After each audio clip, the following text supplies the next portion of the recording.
Welcome everyone, and special welcome to the first of our unit seminars in 2010.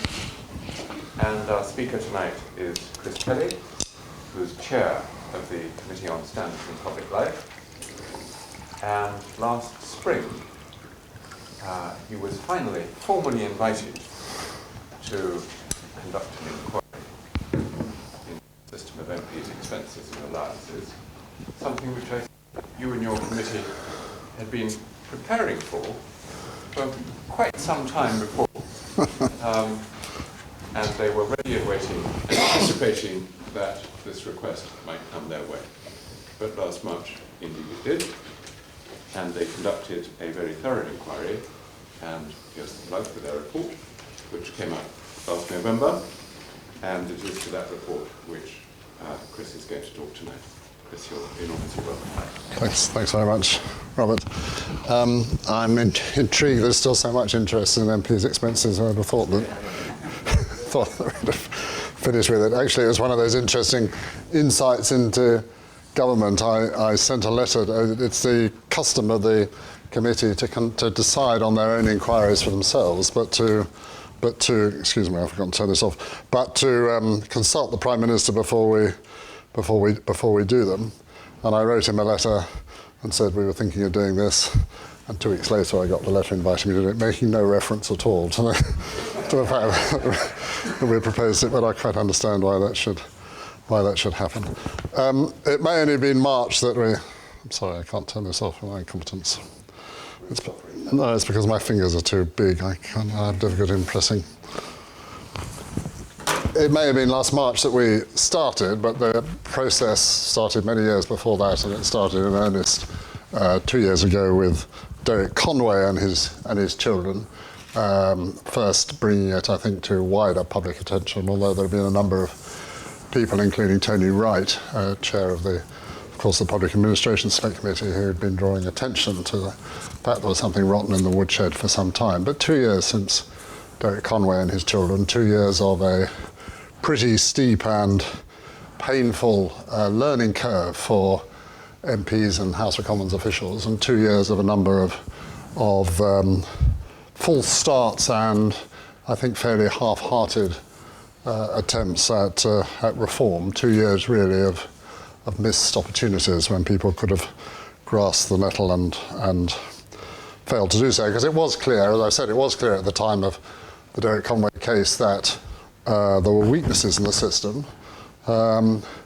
Many, I think, believed or professed to believe, however, that they were isolated instances of abuse rather than something systemic. And it wasn't really until the Daily Telegraph published all those details that I think that most people fully grasped the extent of the problem that there was and how deep the systemic failings really were. And it shouldn't really have come as a surprise to us, should it? Because self-regulation has been seen to fail when used entirely by itself for most other professional bodies. Why should we have expected members of Parliament to be any different? What is now apparent is that there were some major systemic failures, and that the system for reimbursing expenses fell very far short of the standards set by the 7 principles of public life, which of course are our touchstone at the committee in a number of key respects. Just to begin with, the system was basically dishonest. There was dishonesty at its core. Expenses were widely seen as a substitute for what many believed to be inadequate levels of what many MPs believed to be inadequate levels of salary, and a compensation for that. And indeed, they were encouraged to believe that by a number of people who should have known better, including its alleged Margaret Thatcher, although I don't think we managed to find chapter and verse for that. And that was one of the reasons why not only were there many abuses of the rules, but as Tom discovered when he had to look at them retrospectively, many of the rules themselves were seriously out of line with the more rigorous approach to expenses that the rest of us expect in our everyday lives, those of us who incur them. And that feature, the feature of expectation also helps to explain, although not to excuse, some of the more bizarre claims that were made for 10 tons of manure and removing the moths from a wall of a stately home, let alone duck houses. If £24,000 or so a year of expenses to support the cost of a separate place of accommodation are regarded as an entitlement and not as something that has to be justified as wholly necessary and exclusively incurred in the performance of parliamentary duties, then it's not surprising that some MPs should have thought that it didn't really matter what receipts you sent in as long as they were vaguely related to housing and added up to approximately £24,000. And I think that's what some of them did, or indeed their offices did. And of course, it was made much worse by the fact the regime was far from transparent. I think one of the most shameful aspects of the whole episode is the way in which the House of Commons fought for so long against the notion that the Freedom of Information Act should apply to them in the same way as it applied to all other public office holders or anyone else in public life. Had the Act applied from the beginning of 2005 to them, I doubt that many of the subsequent claims would have been made, and many individual MPs would not have got into the trouble they did, although it may simply have advanced our report by 3 or 4 years. I've been told by more than one MP that in saying something like that, I've not understood the complexity of the issues that were involved as to why so many of them opposed the application of the Freedom of Information Act. I have to say that even though they've explained to me why it was more complex, I still regard this as being a fairly black and white issue.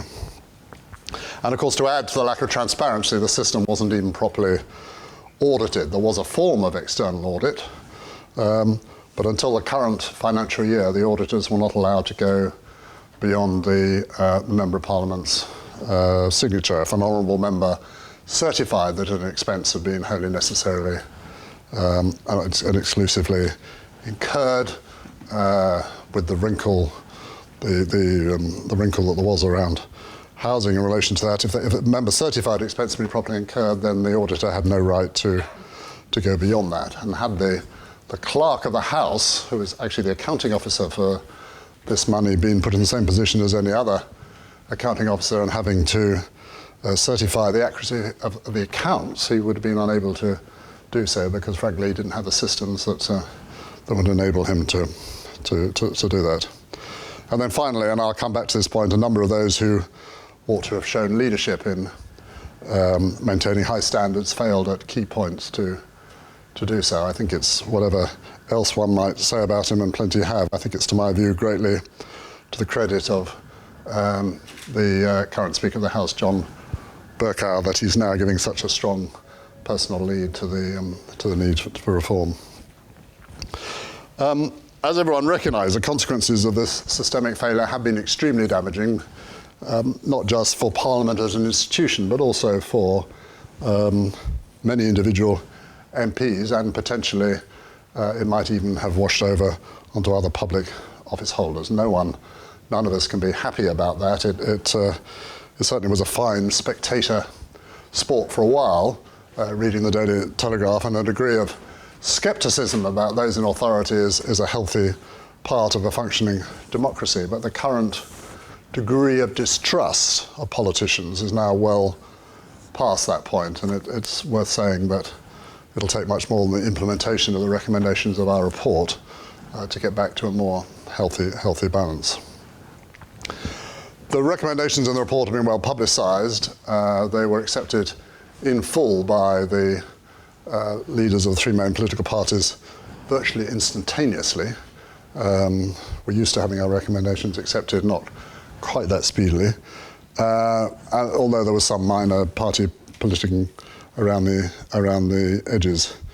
The truth is, of course, the degree of public outrage about what happened was so intense that the party leaders had no real alternative but to accept what we said. We were conscious that gave us considerable power, which increased the importance of getting what we said right, and we tried to use that power responsibly. I'm pleased to be able to say, therefore, that in the weeks that have followed since November, none of our recommendations have been seriously challenged on the grounds that they were ill-founded, although, of course, a number of them have been criticised by people who don't like them, particularly some of those who are personally affected by them.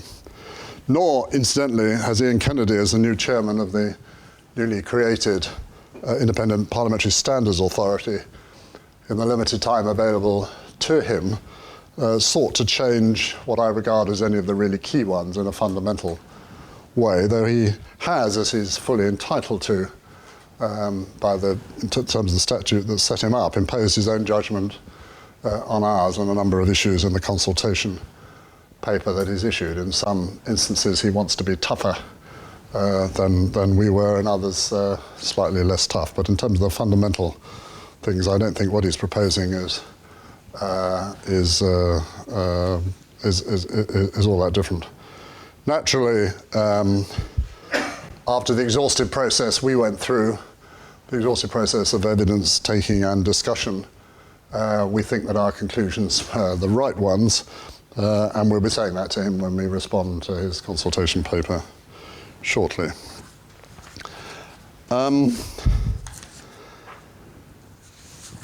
As I say, to those who would attempt to suggest there are major differences between Ian Kennedy and us, I would only say that he's doing what he was obliged to do so by the legislation which set him up. I strongly suspect that in the rush to pass the legislation last July, when the emphasis was almost entirely on issues of parliamentary privilege rather than practical issues of implementation, that in that rush, I doubt that anyone fully thought through the transition between us and IPSA and the start of the new scheme. If they had, I doubt that anyone would seriously have designed an arrangement that virtually guaranteed that the subject of MPs' expenses would remain on the front pages for a few months yet. I mean, first of all, us, then Tom, and still Ian Kennedy and his consultation paper and so on. We'll keep it going, when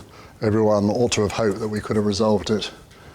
We could have resolved what basically is a fairly simple issue when it comes down to it at the beginning of November, and then everyone could have moved on to other things, and may I say it, more important things. I mean, more important in terms of Iraq and child poverty and everything else. I don't propose to go through our recommendations in detail. I'm more than happy to discuss any of them when we come to questions, but I thought it'd be more useful if I use the rest of my time to make one or two general observations.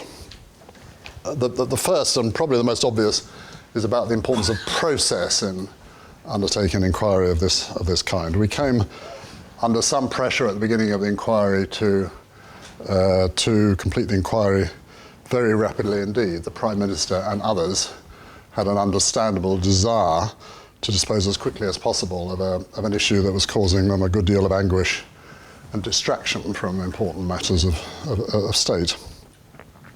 I'm pleased to say the members of my committee resisted that pressure. As a result of a good deal of hard work by the Secretariat, we did complete the inquiry in about half the time we would normally have taken. We are, after all, a very part-time committee, but we did in about half the time we would normally have taken to complete an inquiry of this magnitude, but we were actually determined that we should do it in a thorough fashion. And the reason for that is because traditionally, and quite rightly in my view, we've regarded as fundamentally important that our recommendations should be produced not simply as a result of a process of introspection in a committee room. To be credible, they needed to be firmly based in evidence, in the special sense of evidence of select committees and others, and that everyone who had something to say on the issue needed to be given the chance to say it, and in many cases to discuss it with us. And that process takes time. So we had 7 months of consultation and deliberation. We received over 700 pieces of written evidence, which is considerably more than usual for the inquiries the committee has done in the past. We held focus groups across the country Each of the members of the committee spent some time shadowing an individual MP, watching him or her work. We interviewed 76 witnesses at public hearings, including 2 honorary senior research associates here, just to underline that we were speaking to the right people. I'm convinced that the recommendations were much better founded as a result. It's also worth saying that to avoid any perception of our independence being compromised by the fact that 3 members of our committee were appointed by, not through the normal PASC process, public appointments process, but nominated by the leaders of 3 main political parties. Those 3 people honourably and voluntarily withdrew for the duration of the inquiry. I'm trying to make a general point, really. The committee has no existence in statute. We have no power to demand evidence. We're appointed solely administratively by the Prime Minister. We have no power to enforce our recommendations. We rely instead on what we say being sufficiently well argued and and authoritative, and our recommendations being firmly based on evidence. So the process by which we reach our conclusions is absolutely crucial if we're to maintain our authority, which is important. If I was talking the language of brands, I would say that we do need to maintain the authority of the committee's brand. It's important the way we conduct our inquiries is above reproach, manifestly independent, based on evidence, as I've said, evidence not prejudice, open and transparent, giving everyone who wants to the chance to contribute. My second comment is that despite all the fuss, the majority of our recommendations aren't very radical at all. This is, after all, only an expenses scheme for 600 and whatever it is, 46 people. They might be radical in House of Commons terms, but in the main, they amount simply to applying to MPs the same principles that apply to virtually everyone else. The fact that an expenses scheme is not intended to give anyone any personal gain, but simply to reimburse the cost of expenses necessarily incurred in doing their job. The fact that if redundancy pay is given, it should only be given in terms of for those who are genuinely redundant and not to everyone when they leave, in addition to the pension and so on. The difficult areas, and there were a few of those, amounted mainly related not to the scheme, the new scheme as we thought it should be, but with the transitional arrangements, what to do with the employment of existing family members, what to do with MPs with existing mortgages and so on. And not surprisingly, those are 2 of the areas on which Ian Kennedy is particularly consulting. A number of MPs sought to argue during the course of this process that they should be treated like small businesses. I think I understood the point they were making, but I reject the analogy completely where expenses are concerned. MPs are public office holders supported by public money, allowing them to use public money to employ members of their own family would always create at least the perception of nepotism, which is presumably why the practice is now banned in Germany, in the US House of Representatives, in Scotland, not entirely sure about Wales, some think it is, some think it isn't, and even in the European Parliament, although perhaps I shouldn't say even in the European Parliament. The third point to make is some of you may be surprised to learn that as a result of conducting this inquiry, my personal respect for many MPs has increased, not of course for the way they've dealt with their expenses, the resistance they collectively showed to reform, the costly and deplorable attempt to exempt themselves from the Freedom of Information Act, and the unwillingness of many of those who may or may not have behaved with integrity themselves, nevertheless to go along with a flawed regime, don't show Parliament in a very good light. But I've gained a better appreciation, I think, of the difficult and demanding jobs that they do, the many and persistent demands they face, particularly in terms of the growing volume of casework, the diverse roles they're required to play, the intense climate in which they operate, and intense climate which became toxic during the period of the inquiry. So it was quite deliberate that the subtitle of our report was supporting Parliament, safeguarding the taxpayer. I do regard it as being absolutely important that they should be given adequate resources to do their jobs effectively, and that they should be appropriately rewarded in terms of salary, even though I regard salary as being a totally different issue from that of expenses. I say this partly because there was an attempt by some, even before our report was published, or especially before our report was published, to denigrate what we were thought to be about to say on the grounds that they'd somehow created a parliament that was accessible only to the rich, those with private means. I didn't think at the time that argument held water, and I'm pleased to say we haven't heard much of it since, though not surprised. It was always very difficult for anyone, I think, rationally to make an argument that restricting repayment of expenses to expenses generally and reasonably incurred would inhibit anybody from wanting to enter Parliament, or at least anyone we might want to enter Parliament from doing so. And if there is an issue about the quality of recruits to those who govern us, and that case is by no means yet made out, then in my view that's something which should be addressed directly by increasing pay, or, for example, by adopting more family-friendly hours, even more family-friendly hours, not by allowing expenses to be fiddled. And the fourth point is it's impossible, in my view, to overestimate the importance of structure in the way people behave. The detailed recommendations we made about the expenses scheme are necessary, and I still believe to be correct. But even more important for the longer term are some of the structural changes which have already taken place or will shortly take place in the framework in which expenses are paid. And by that I mean transparency. I've already argued that if transparency of expenses claims had existed in the past, the present situation would be unlikely to have come about, and many more MPs would be retiring at the next election with their reputations intact. I mean the introduction of more effective scrutiny, both by the media, made possible by transparency, but also through a more robust system of audit, which we now have for the first time this year.